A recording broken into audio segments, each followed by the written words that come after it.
Hey team, Dave Benfell here from Rod&Rifle magazine with some winter hunting tips.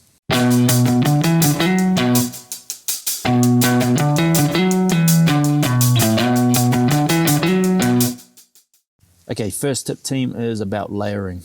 I'm pretty sure you should all have a good grip on how to layer. All I'll say is don't put all your warm gear on when you're on the move. Try and always have something extra to put on for when you pull up and start glassing or when you stop and get back to camp. Things like a woolen hat and gloves you can put on and take off, and you can just sort of shove them in a pocket when they're not being used.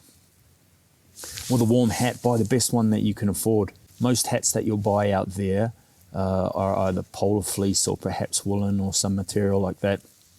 Most of them won't break the wind.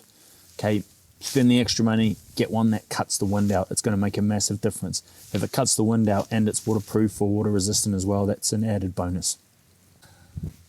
There's a couple of reasons why you don't want to wear all your warm kit while you're moving. I realize in some circumstances you do want to be fully rugged up while you're on the move, but if possible, try and always leave something off that you can put on when you stop. Okay, if you wear too much when you're walking, you're going to sweat too much. And that moisture coupled with cold wind is a bad combination. When you stop, you're going to start to cool down. That's when you want to put on that extra bit of gear, help you regulate your heat. It's also a boost to your state of mind as well. It's always a positive thing when you put on something nice and warm. Switch out, put that nice warm hat on. It's always a boost to your mental state. When you're out at this time of year, it's really important because of the threat of potentially spending an unplanned night under the stars. It's really important that when you hunt, you need to carry with you the ability to make some hot food and some food to obviously cook. Okay, over the summer, some of you will carry a thermos with some hot sweet tea or something like that, and that's great. But over the winter, you need to be able to cook food. Okay, it's a massive boost to your morale, and in a survival situation, sure, if rubbing two sticks together to try and make fire is your thing, I mean, that's absolutely fine. However, if you have a gas burner or some sort of cooker there, that is a massive boost to your survivability. Okay, a little bit about animal behavior. This mostly pertains to deer, and in particular the sika that I'm hunting right now. When the weather gets cold, they're not going to move around as much. They're not going to be out in the open as often. So they're always going to be either in cover or close to cover.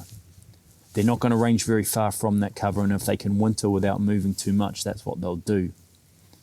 So you really have two options. You can either identify the places where they're holing up and watch the bush edges if the weather allows, or you think that the sign dictates that they are moving out and feeding, or you can go into the bush and get them.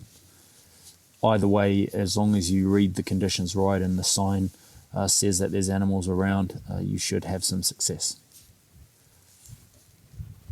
Hunting over winter can be hard. Obviously, the conditions really raise the stakes a lot and can make it quite unpleasant. However, the rewards are great when it comes off. The hills are largely devoid of hunters for the most parts. For often you'll get the huts to yourself. You just have to put up with the inclement weather. Anyway, team, I hope those tips helped. Best of luck with your winter hunting, and I hope you get that freezer filled.